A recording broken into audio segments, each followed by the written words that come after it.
I bought a devotional book on forgiveness, and it has sat on my shelf for about 4 months, and I refused to even look at it because forgiveness is a very hard thing to acknowledge.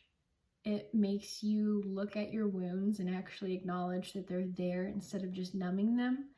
And I spent all of 2021 doing that. There were so many times I can remember thinking something like, making a connection, you feel this way because of this, or hey, you're still hurting in this area, and literally thinking to myself, no, I'm not opening that can of worms, and then just moving on, like putting something on the TV so I could focus on something else and not sit with that pain. What actually prompted me to actually read this book was something kind of silly. So since I got a new Bible, the pages stick together a lot. Every time that I pull apart those pages, the sound of it drives me insane because one of my ex's Bible used to do that. And that's such a weird thing that I've clung to and attached. But every single time I'd hear those pages rip apart, I just would feel myself get irritated. And I literally was sitting there and I was like, God, you have got to fix this Bible. And he was like, let's fix you instead. So I finally opened up the book, and right away, the first sentence on the first page wrecked me. Like, I was already trying not to cry. So if you have unforgiveness in your life, or you went through something absolutely tragic, this book by Lisa Turkers, it's really good. And by really good, I mean really hard to read. I'm gonna be honest with you, I've ugly cried a lot. A lot. Because it does hurt, but God has been there through every single ugly cry, and afterwards I feel so much better. I started reading this book because I thought that I needed to forgive my most recent, and I say most recent, it's been 2 years now, most recent bad boyfriend. I thought I needed to forgive him, and just in the first, I think, chapter, I realized that I may have came to this book to forgive him, but the truth was I focused most of my unforgiveness on him because I was ignoring the unforgiveness I had for my first bad boyfriend. Because I truly loved my first bad boyfriend, it hurt worse to admit the very deep pain and betrayal that came from that first relationship. So it was easier to blame it on someone that I didn't actually love.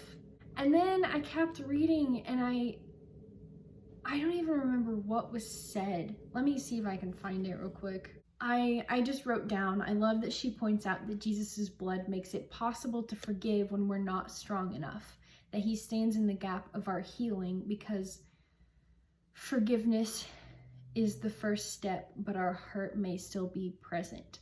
I didn't write down how I came to this next thing, and I wish that I had, but this was when I realized how much I needed to forgive myself.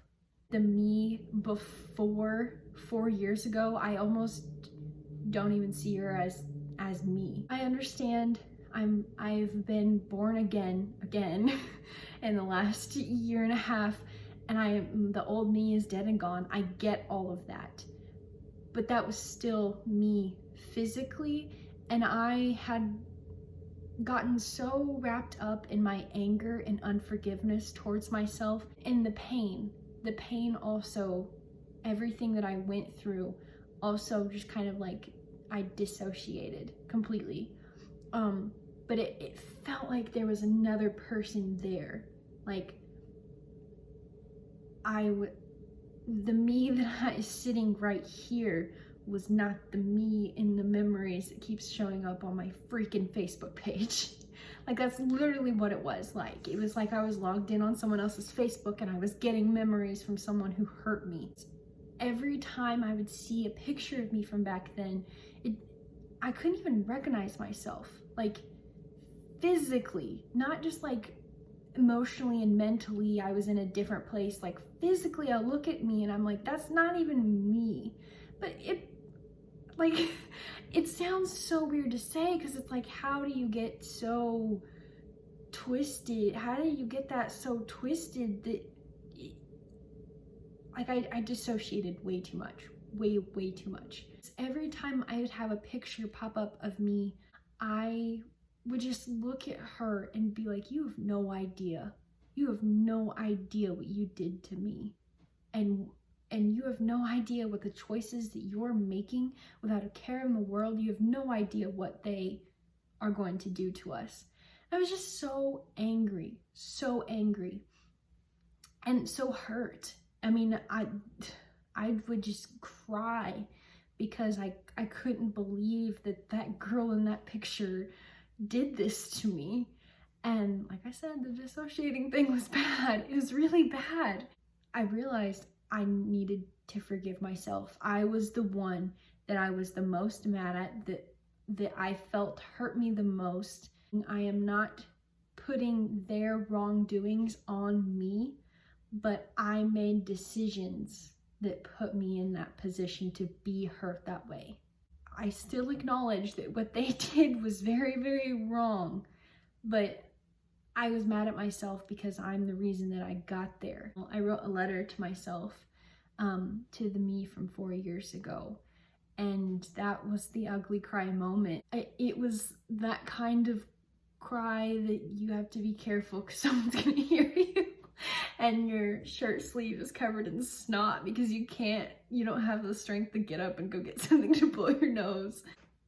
It hurt so bad. And I'm not gonna read all of it because there's some parts that get into things that I don't want to talk about. I'm gonna read some of it.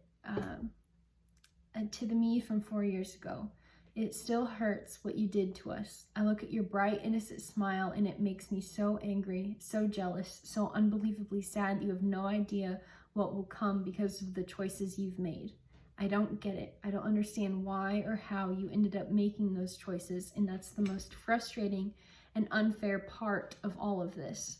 I keep waiting for an explanation, something I can put my finger on and say, so that's why, but it will never come. There will never be a reason that will satisfy my longing for one. How can I be waiting for the shift here is so stark, and it was a God moment. I just remember him laying it on my heart that I'm waiting for an apology from 4 years ago me. Like some time travel crap. like literally I didn't feel like I could let go of it until it was made up for. And I felt so stupid, so silly to think that I could ever get an apology from the me from 4 years ago. And so this is why it's such a sudden change in the tone, because I was not done. I was not done writing out why she hurt me and why I was not forgiving the old me. So it's just a sudden change. How can I be waiting for an apology from you when all I need to do is apologize to myself and to you? And this is when I started crying. I'm sorry. I'm so unbelievably sorry that you ended up there, that I let you get there, that I let you get so blinded by the need to be loved that you didn't care if it was slowly killing us. I'm sorry that he hurt you the way that he did and that I didn't do anything to protect you. I wish with all my heart I could be the one to hold you that night because you were scared, that I had loved you enough that you didn't crawl back into the arms of the one who had just hurt you. But I can't. I can't go back and fix anything for you. All I can do is fix now. I'm so sorry that I've blamed and hated you.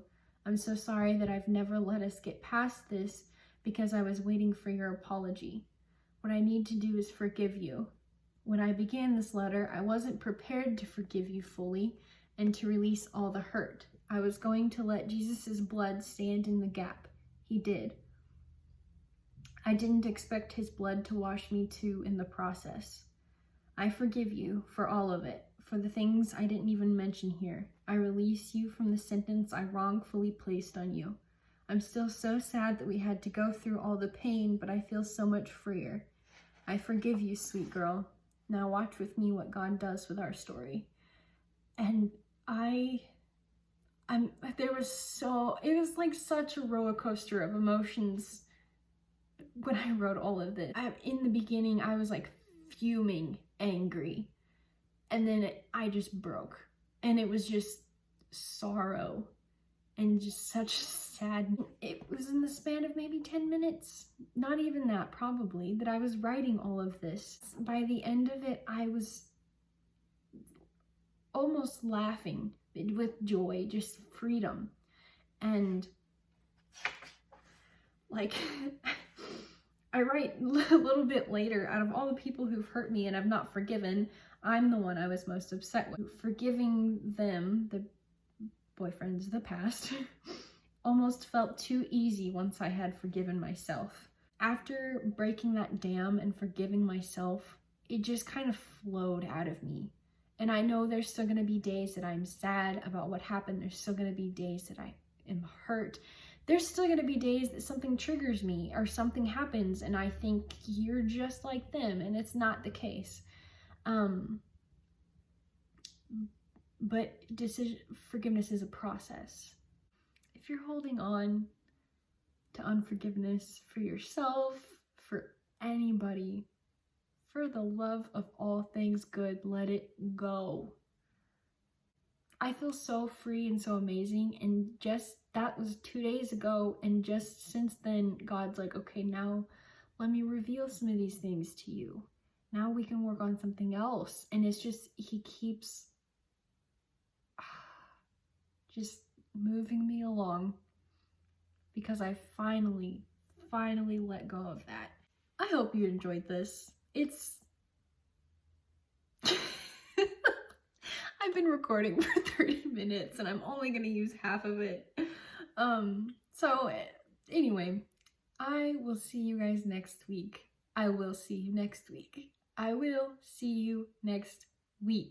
will start posting weekly, I promise. I hope you enjoyed this video. I'll see you all next time. Make wise choices out there.